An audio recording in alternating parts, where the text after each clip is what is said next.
Olá, senhores, tudo bem com vocês? Estamos começando o programa Resenha de Mercado na nossa Estúdio 92.3 FM de Cascavel. Eu me chamo João Fernando, sou gestor de negócios e a partir desse momento vou passar as informações para vocês aí do que agitou o nosso mercado financeiro aí na última semana. Lembrando, né, pessoal, os nossos recadinhos de sempre aí. Sigam a Estúdio 92 no Instagram, na página do Facebook. Não esqueça também de conferir lá o nosso portal de notícias, onde eu tô colocando todas as semanas artigos sobre aquilo que a gente fala aqui no nosso Resenha de Mercado. E segue a gente também lá no Resenha de Mercado, né? Resenha de Mercado JF, no Instagram, no YouTube, no TikTok, em todas as redes sociais aí, no Spotify também. Segue a gente lá. Se você tem dúvida, entra lá na nossa comunidade também, onde a gente bate papo, fala de investimento, de informação, de empreendedorismo. Então entra lá, é bem legal, a gente fala de economia, a gente fala de investimento de uma forma mais simples, de uma forma realmente das pessoas que estão no comércio, que estão no varejo, né? As pessoas realmente, a economia do dia a dia, né? Aquela economia que é palatável para nós, que é tão importante que a gente possa entender para a gente poder, primeiro, cuidar das nossas famílias, né? Cuidar do nosso patrimônio, proteger o nosso patrimônio, proteger o futuro nosso e dos nossos filhos, né?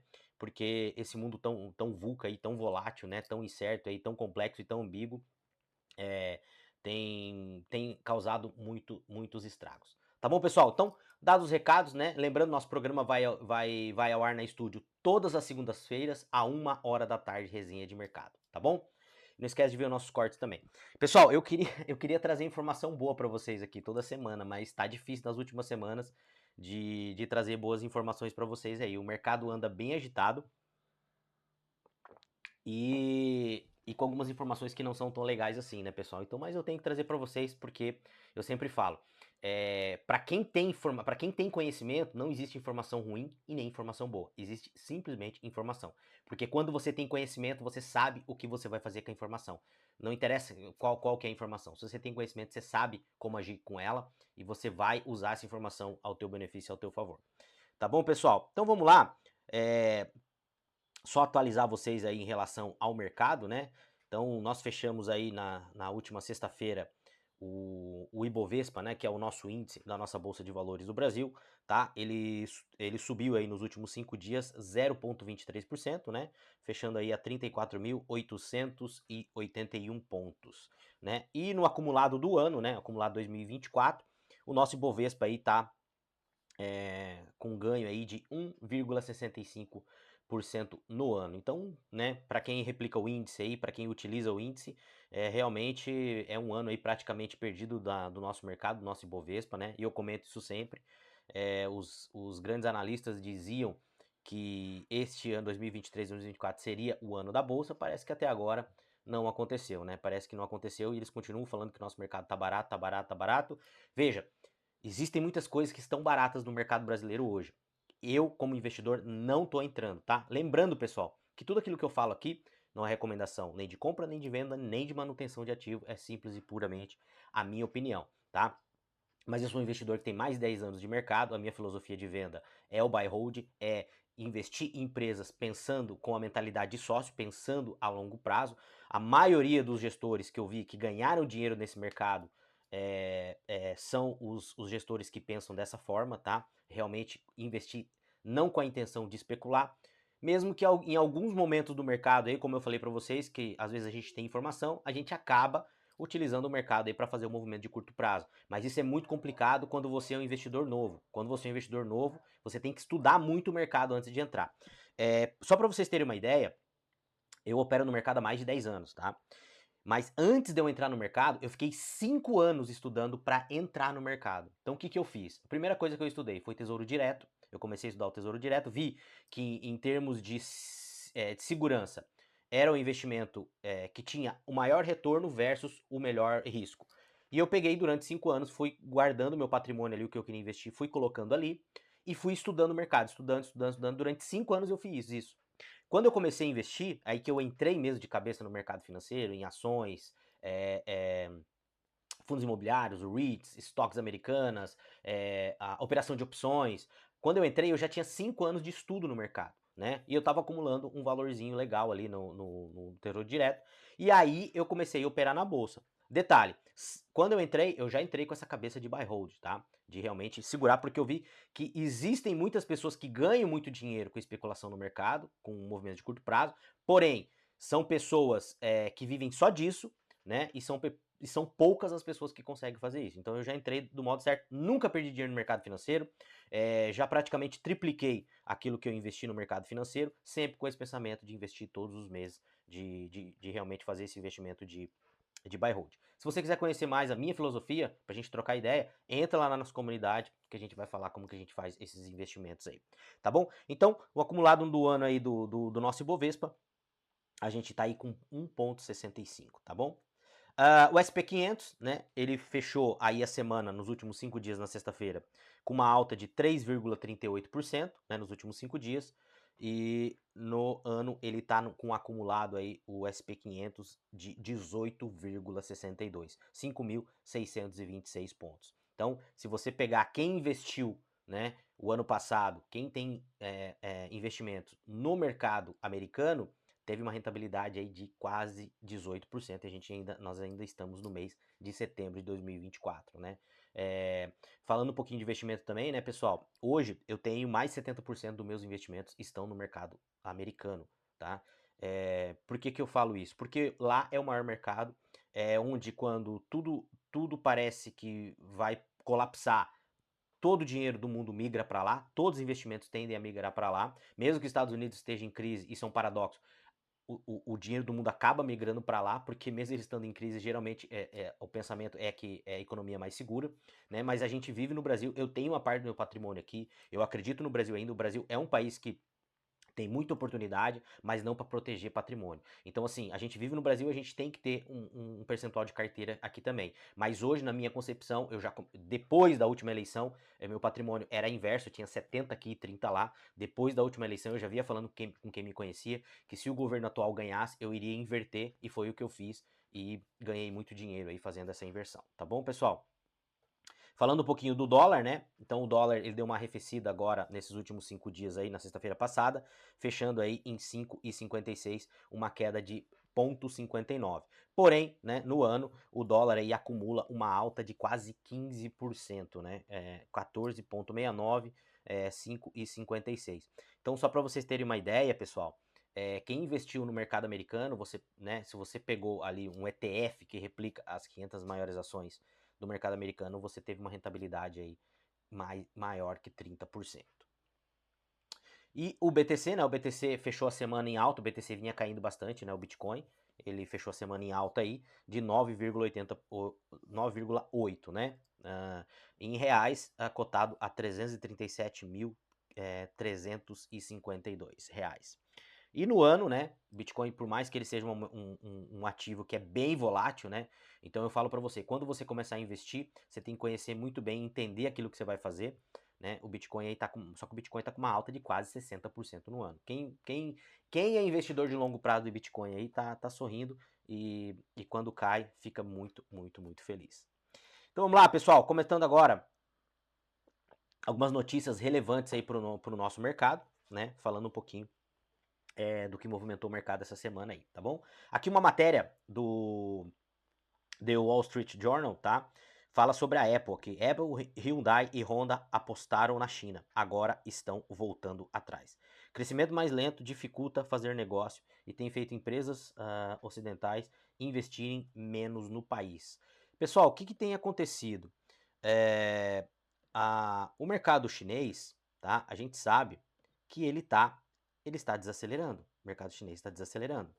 Então, as grandes empresas, o que acontece? As grandes empresas, elas estão tirando recursos desses mercados, né? Elas estão tirando recursos do mercado, porque a China, além dela estar desacelerando, hoje a mão de obra, que outrora foi muito barata lá na China, essa mão de obra ela está começando a encarecer, porque a China já é um país de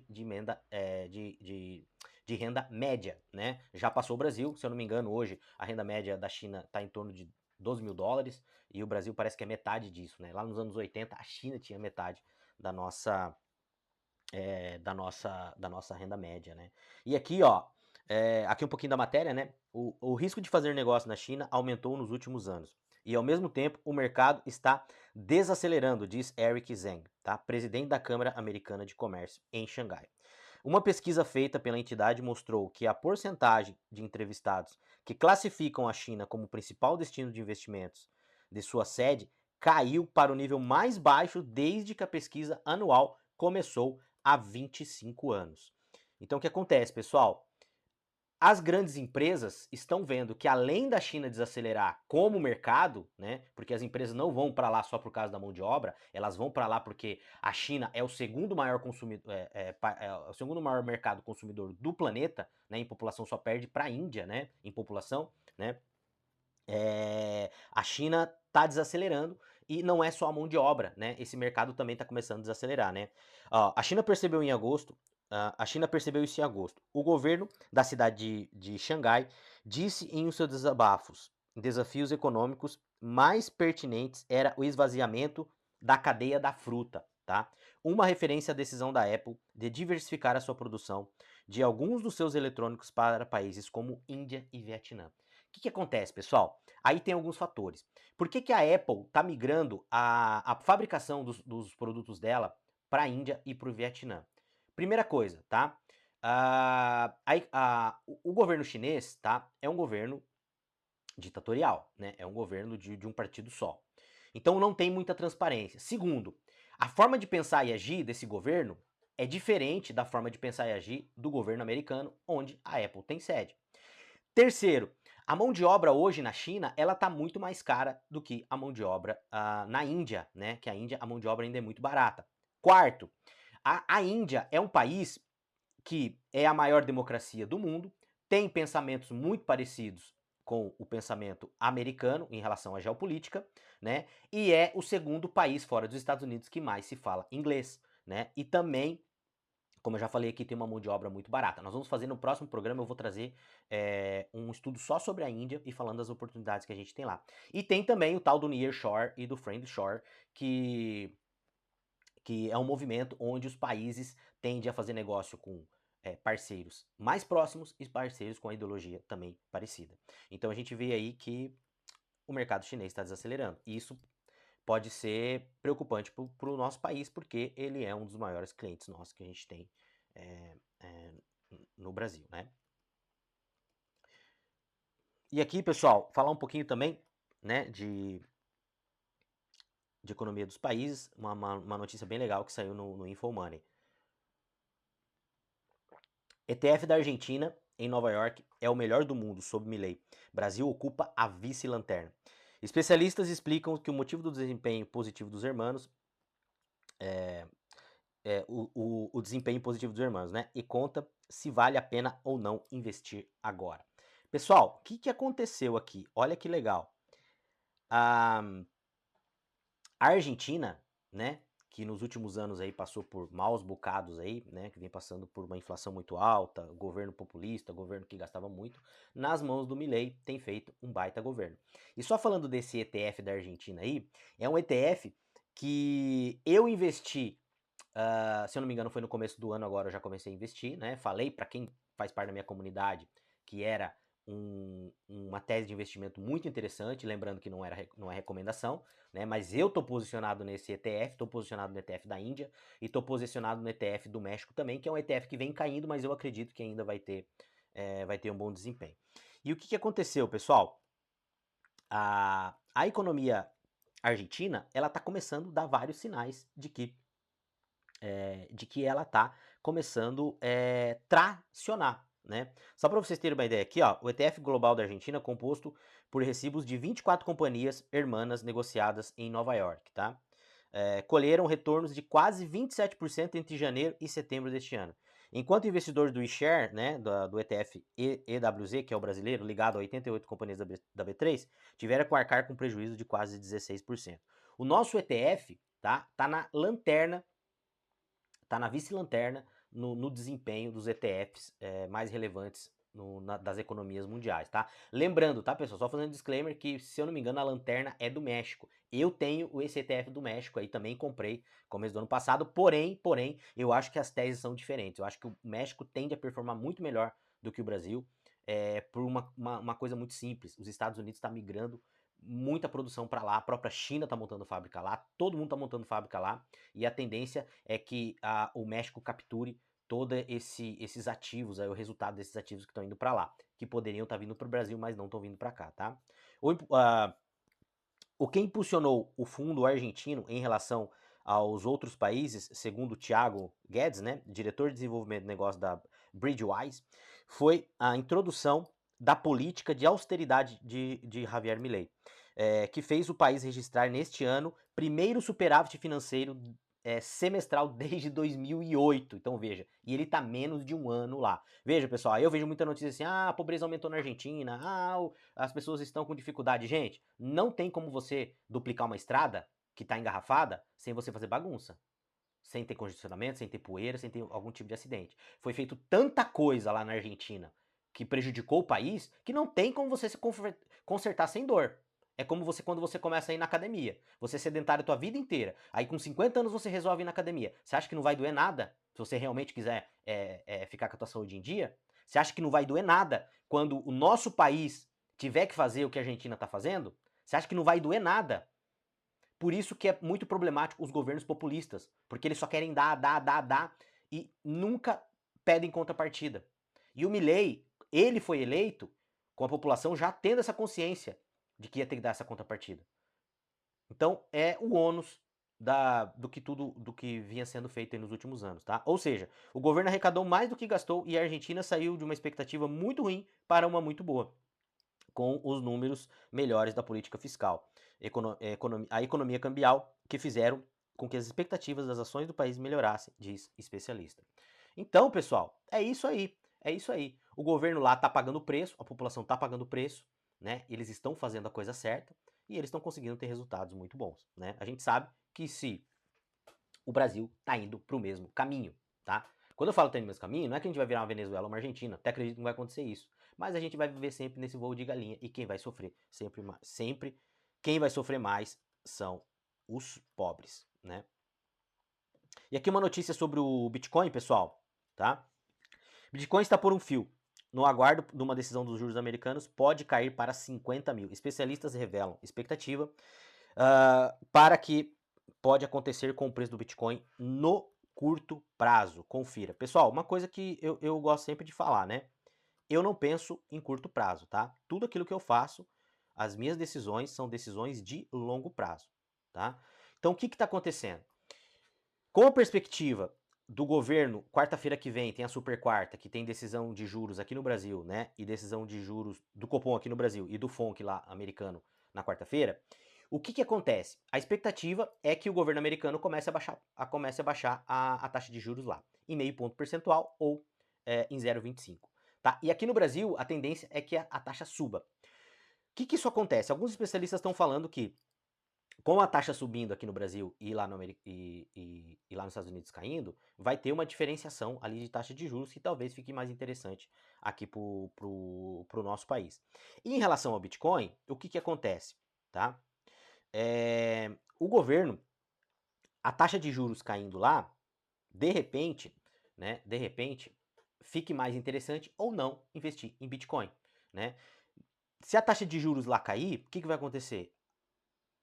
O dinheiro que está na renda fixa americana, ele vai começar a migrar para outros lugares. Ele tende a começar a migrar para outros lugares. Eu acredito que ele pode migrar para o Bitcoin também. Se bem que, geralmente, essa grana, esse tipo de investimento, são investimentos mais conservadores. Ele pode começar a migrar um pouco, né, para ações, e eu acredito que a maior parte vai migrar para as ações americanas, né, e uma parte disso pode vir, de repente, para o Brasil, né, se bem que, na minha concepção hoje, o risco de investir no Brasil é muito maior do que você ter Bitcoin na tua carteira, tá? Em agosto, houve uma grande retirada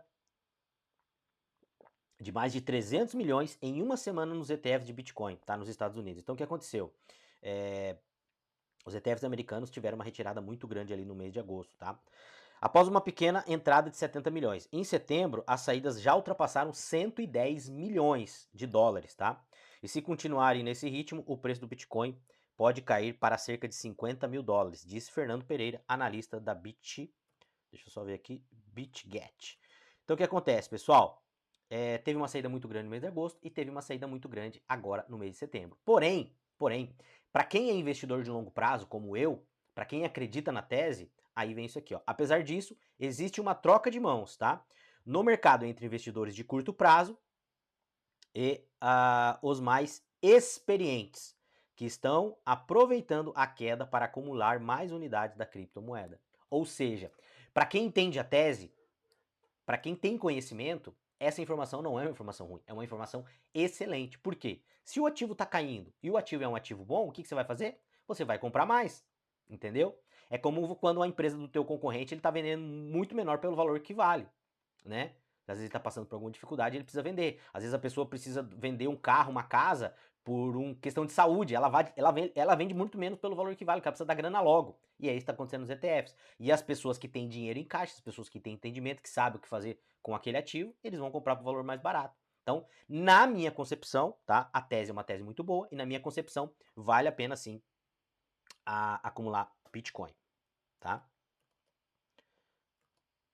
E aqui, pessoal, vamos falar um pouquinho aqui agora da alta da Selic, tá? A alta da Selic pode derrubar a cotação do dólar? E aí, o que vocês acham? Né? Nós temos aqui, já falamos aqui na quarta-feira, né? Agora na próxima quarta-feira, né? A gente vai ter uma decisão aí do Copom e do FONC, né? Onde a gente acredita que se, né, a Selic subir e o dólar, né, e o FONC baixar a taxa de juros americanas, que é o que está dado pelo mercado aí, a gente pode ter uma queda do dólar, porque pode migrar mais dinheiro. Esse dinheiro que está investido lá nos Estados Unidos em renda fixa, ele pode migrar para o mercado brasileiro, porque a diferença, né, do diferencial de juros fica muito mais atrativo, né? Então, o que acontece, pessoal? A gente acha que essa taxa Selic pode cair. Agora, deixa eu ler um comentário aqui dessa notícia para vocês, tá? O real seguiu pressionado ao longo dos últimos meses, com o deslocamento significativo em relação a outras moedas, tá? Ela caiu bastante. Apesar de algum alívio no cenário internacional. Com o dólar recuando contra diversas divisas, a moeda brasileira teve performance pior do que as demais, refletindo o prêmio de risco elevado, né? A queda nos preços das commodities e as incertezas acerca de possível ciclo de aperto monetário por parte do Banco Central, detalha Mesquita, né, que é quem deu a notícia aqui, que foi quem deu a notícia aqui, tá bom, pessoal? Então, o que acontece? Inteligência Financeira é o nome do portal aqui. Então, o que eles estão apostando? Eles estão apostando o seguinte, que se o Banco Central americano baixar a taxa de juros e o Banco Central brasileiro aumentar a taxa de juros, que é aquilo que está dado, os investidores vão tirar o dinheiro de lá e vão colocar aqui no Brasil. Porém, uma coisa que muitas vezes eles não estão pensando nisso, é que esse dinheiro ele pode migrar para as ações americanas, que é o que eu acho que vai acontecer na maioria. Por exemplo, eu tenho investimento em tesouro americano. Quando a taxa começar a cair, né, quando ela cair mais um pouco, o que eu vou fazer? Eu vou tirar esse dinheiro do tesouro e vou começar a migrar para as ações, mas para as ações americanas. Eu não vou repatriar o meu dinheiro. Eu não vou trazer o meu dinheiro para investir aqui com esse diferencial de juros, entendeu? Então, o mercado está apostando que com essa elevação, os investidores vão tirar o dinheiro do Tesouro Americano, né, da renda fixa americana, e vão colocar esse dinheiro aqui no Brasil. Eu acredito que não. Isso vai acontecer, mas numa quantidade muito menor do que eles estão imaginando. Eu acredito que esse dinheiro vai migrar para a bolsa americana e para outros fins, tá? Então, a gente tem que tomar muito cuidado em relação a isso aí, tá? Vamos para outra notícia lá, pessoal. Economia retrai 0,41 em julho, diz prévia do PIB. O Banco Central divulgou o IBC-BR nesta sexta-feira, dia 3 agora, né? O índice auxilia em definições sobre a taxa de juros. Então a gente teve aí essa notícia do Poder 360, né, pessoal? Que fala aí um pouquinho sobre essa retração do nosso PIB aí, tá? O IBC-BR, vou ler aqui a matéria para vocês, tá? Um pedacinho. O IBC-BR é o Índice de Atividade Econômica do Banco Central, que caiu agora em julho, né? Foi feito a análise aí de 0,41, na comparação com o mês anterior. Considerando a prévia do PIB, né, o Produto Interno Bruto, o dado foi divulgado nessa sexta-feira, dia 3. O indicador veio melhor do que sinalizava o mercado financeiro. A medida dos agentes consultados pelo Poder 360 indicava uma queda de 0,70 e a queda foi só de 0,41. A prévia do PIB, tá, cresceu 5,30 na série sem ajuste sazonal, na comparação com o mesmo mês de 2023, em 12 meses. E avançou 2%, e avançou 2%. A expansão foi de 2,6% no acumulado 2024. Pessoal, se você pegar a prévia, ela cresceu 5,3% em relação ao ano passado. Aí a gente pode falar assim, mas nossa, esse crescimento é ótimo. Puxa o outro vídeo da resenha que eu fiz semana passada. Esse crescimento está sendo puxado por via de gasto público, por via de gasto das famílias e por pouquíssimo investimento. Entendeu? Isso é uma coisa muito preocupante. Não é bom que o país está produzindo mais? Não, o país não está produzindo mais, o país está gastando mais. Né? E quando você gasta mais, a tua fatura vem lá na frente. E quando você gasta uma grana que você não tem, essa fatura vem com juros, tá? Só para você entender, prévia do PIB, tá? O IBCBR mede a evolução da atividade econômica e auxilia o Banco Central nas decisões sobre possíveis alterações na Selic, a taxa básica de juros. O índice considera informações sobre o nível de atividade da indústria, comércio e serviços, agropecuária, além do volume de impostos, tá? O PIB do Brasil acelerou e cresceu 1,4% no segundo trimestre, que essa notícia já dei, né, em relação ao primeiro trimestre, no ajuste sazonal. Esses valores nominais. A economia brasileira movimentou 2,9 trilhões em maio e junho.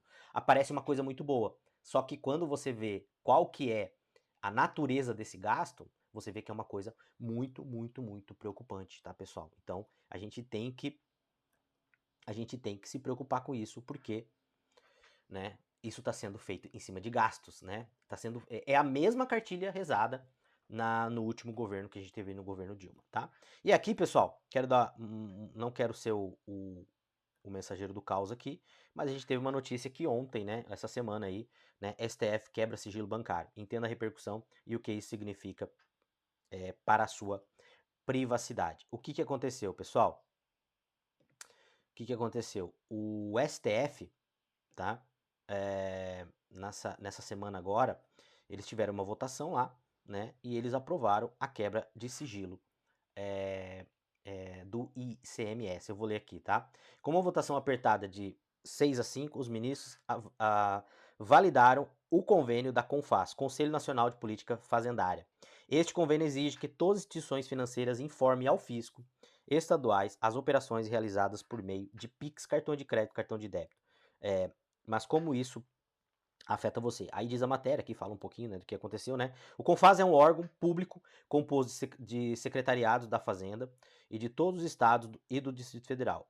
É presidido pelo Ministério da Fazenda. Ele busca coordenar e harmonizar, né, políticas fazendárias entre os estados. Então aqui fala um pouquinho sobre a decisão, tá? A decisão do STF implica que os dados bancários dos cidadãos brasileiros poderão ser compartilhados com as autoridades fiscais dos estados para fins de fiscalização tributária. A ministra Carmen Lúcia destacou que a obrigação de preservar o sigilo de dados continua com as autoridades fiscais, que devem usar informações exclusivamente para fiscalização do ICMS. Vocês acreditam nisso? Então, aí fica por conta de vocês e com a criatividade aí de vocês, tá? Já o ministro Gilmar Mendes, que votou contra a constitucionalidade, né, levantou preocupações sobre a proteção das informações pessoais. Ele defendeu que deveriam existir regras mais rigorosas para evitar o acesso irrestrito a dados bancários, protegendo assim os direitos individuais de cada contribuinte. E aqui, pessoal, qual que é a ideia dessa mudança? Tá? Essa ideia dessa mudança é cobrar mais imposto. É ver quem não está pagando imposto e cobrar imposto. E também fiscalizar você. Né? Porque no final do dia, o governo quer isso, ele quer controle, tá? Essa mudança pretende impactar significativamente a relação entre cidadãos e fisco. Com o crescimento das transações eletrônicas, como Pix, cartão de crédito, a medida visa garantir que todos os impostos devidos sejam devidamente recolhidos. No entanto, é essencial que as autoridades fiscais cumpram rigorosamente seu papel de proteger os sigilos dos dados, né? Garantindo a segurança e a privacidade das informações dos contribuintes. E aí, você acredita? Deixa os comentários aí nos nossos cortes. Deixa o teu comentário aí depois. Você acredita nisso? Você acha que o governo vai cumprir? Você acha que eles vão cumprir? Então, na verdade, assim, eles querem nos cercar por todos os lados. Por isso que você precisa, como cidadão, se reservar. Você precisa se reservar. Você precisa guardar o seu patrimônio. Você precisa proteger o teu patrimônio, porque senão sabe o que vai acontecer? Fica aí por, né, pela imaginação de vocês. Eu não vou falar aqui o que eu acho que pode acontecer, mas a gente tem que proteger o nosso patrimônio. A gente precisa estudar, a gente precisa conhecer de mercado financeiro, a gente precisa conhecer de economia para a gente poder proteger o nosso patrimônio. Se a gente não tiver inteligência emocional, se a gente não fizer isso e não fizer isso logo, a gente ainda tem uma janela aí para que a gente possa proteger o nosso patrimônio, né? As coisas vão apertar cada vez mais. A gente está vendo o governo cada vez mais apertando e cada vez mais tentando espremer a laranja de todos os lados aí. O governo não tá, apesar que a arrecadação está subindo, ele não está conseguindo arrecadar o suficiente para poder pagar as contas. Nós estamos com um crescimento dos gastos do governo de mais de 15% este ano. É um crescimento gigantesco. Não vai se sustentar. Isso não vai sustentar nem a curto prazo. E quem que vai ter que pagar essa conta é o cidadão brasileiro. Então, quem não se proteger, quem não for proativo, tá? Vai ajudar a pagar essa conta e vai pagar uma fatia muito maior. Tá bom, pessoal? Então, estamos chegando aqui no final do nosso resenha de mercado. Queria agradecer você pela sua audiência aqui na nossa Estúdio 92.3 FM de Cascavel. Eu volto na próxima segunda-feira, a 1h da tarde. Não esqueça de ver as notícias no nosso portal. Não esqueça de se inscrever no nosso canal, Resenha de Mercado JF, e no Rádio Estúdio 92. Você também se inscreve lá e vê toda a nossa programação. Tá bom, pessoal? Vejo vocês no nosso próximo programa e uma semana abençoada para todos nós. Um grande abraço e valeu!